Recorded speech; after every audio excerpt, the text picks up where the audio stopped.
তানভীর, ফেলো ওটা, ওটা মানুষের আঙুল। মুহূর্তের মধ্যে সব মায়া কেটে গেল, ঝাড়বাতি নিভে গেল, সুন্দর ঘরটা হয়ে গেল শ্যাওলা ধরা গুহা। টেবিলের পোলাওগুলো হয়ে গেল কিলবিল করা সাদা পোকা, আর মাংসের বাটিতে ভাসছে পচা রক্ত আর নাড়ি ভুড়ি।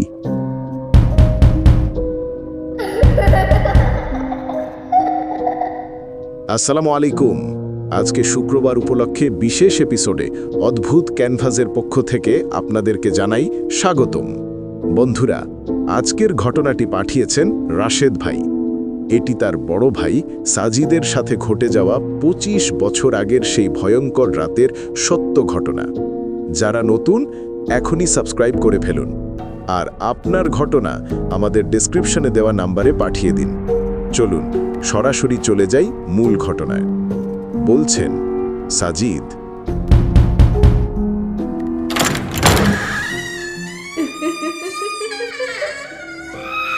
রাত তখন ঠিক 1:33।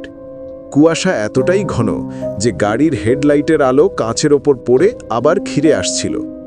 আমি, তানভীর আর রফিক সিলেট তামাবিল রোডের এক পরিত্যক্ত বাইপাস দিয়ে শর্টকাট নিচ্ছিলাম।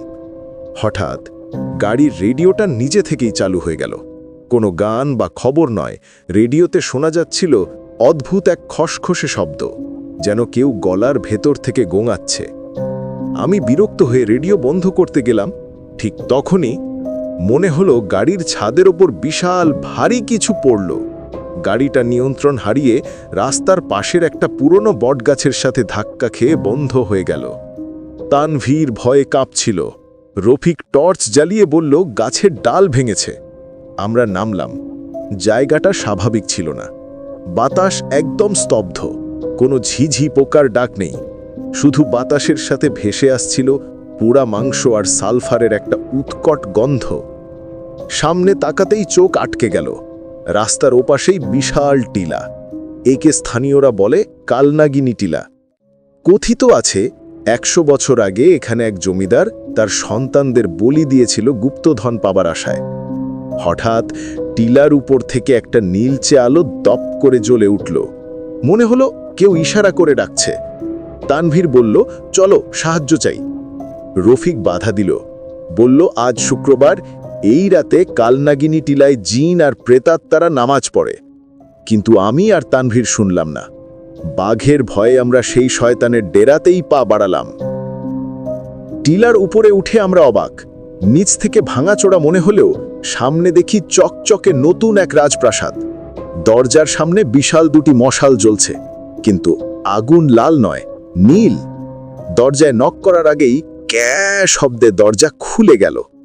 ভেতরে ঢুকতেই হাড় কাঁপানো ঠান্ডা বাতাস। সিঁড়ি দিয়ে এক বৃদ্ধ নেমে এলো। তার পা ফেলার শব্দ হচ্ছিল না, যেন হাওয়ায় ভাসছে। আর তার ঘাড়টা অদ্ভুতভাবে এক পাশে কাত হয়ে গেছিল, যেন কেউ মোটকে দিয়েছে। সে ফোকলা দাঁতে হেসে বলল, স্বাগতম, অনেকদিন পর তাজা রক্তের মেহমান এলো। আমাদের ডাইনিং হলে নেওয়া হলো। টেবিলে খাসির রেজালা, পোলাও। আমি আর তানভীর গোপ গ্লাসে খাওয়া শুরু করলাম। রফিক খাচ্ছিল না। ও দেখল টেবিলের নিচে একটা কালো বিড়াল বসে আছে। বিড়ালটার সাইজ সাধারণের চেয়ে দ্বিগুণ বড়, আর তার লেজটা সাপের মতো। ওটা রফিকের দিকে তাকিয়ে মানুষের মতো হাসছিল। হঠাৎ তানভীর চিবোতে চিবোতে বলল, দোস্ত, মাংসটা কেমন শক্ত আর নোনতা। তানভীর মুখ থেকে হাড়টা বের করল। রফিক টর্চ ধরল।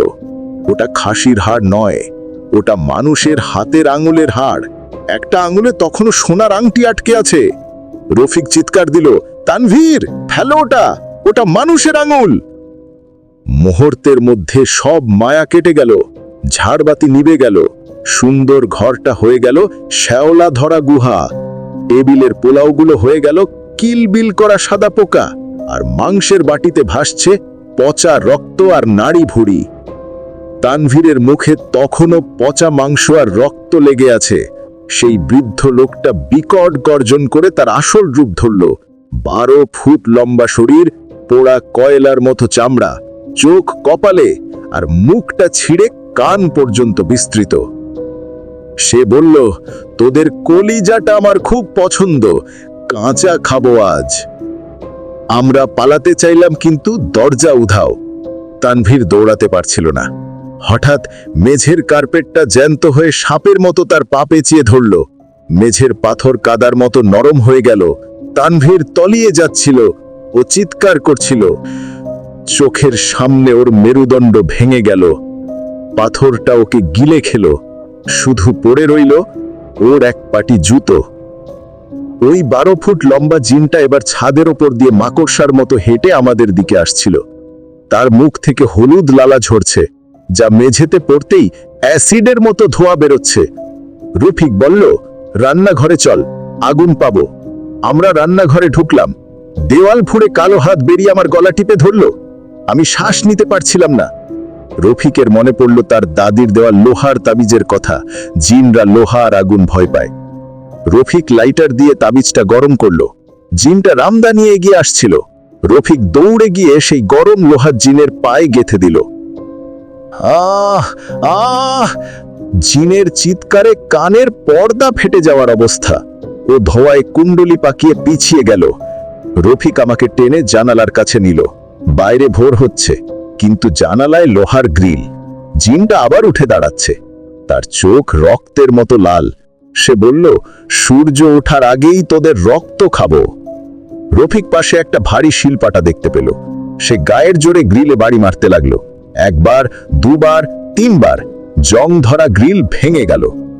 আমরা লাফ দেব, ঠিক তখনই জিনটা হাত বাড়ালো। রফিকের পিঠে জিনের নখ বিঁধে গেল। মাংস ছিঁড়ে রক্ত খিনকি দিয়ে বের হলো। রফিক আল্লাহু আকবার বলে আমাকে নিয়ে দোতলা থেকে নিচে লাফ দিল। জ্ঞান ফেরার পর আমরা হাসপাতালে। তানভীরের লাশ আর পাওয়া যায়নি। পুলিশ সেখানে কোনো প্রাসাদ পায়নি, শুধু ভাঙা ইদারা আর হাড়গোড় পেয়েছিল। তানভীরের জুতো আর রক্তমাখা শার্টটাই ছিল একমাত্র প্রমাণ। আজ আমি কথা বলতে পারি না, আমার স্বর নষ্ট হয়ে গেছে। আর রফিক, ওর পিঠের সেই জিনের নখের আঁচড় আজও শুকায়নি। প্রতি শুক্রবার রাতে সেই ক্ষত দাউ দাউ করে জ্বলে। ও বলে, ও নাকি এখনো শুনতে পায় সেই ফিসফিসানি। আমার দাওয়াত এখনো বাকি, আমি আসব, আমি আবার আসব।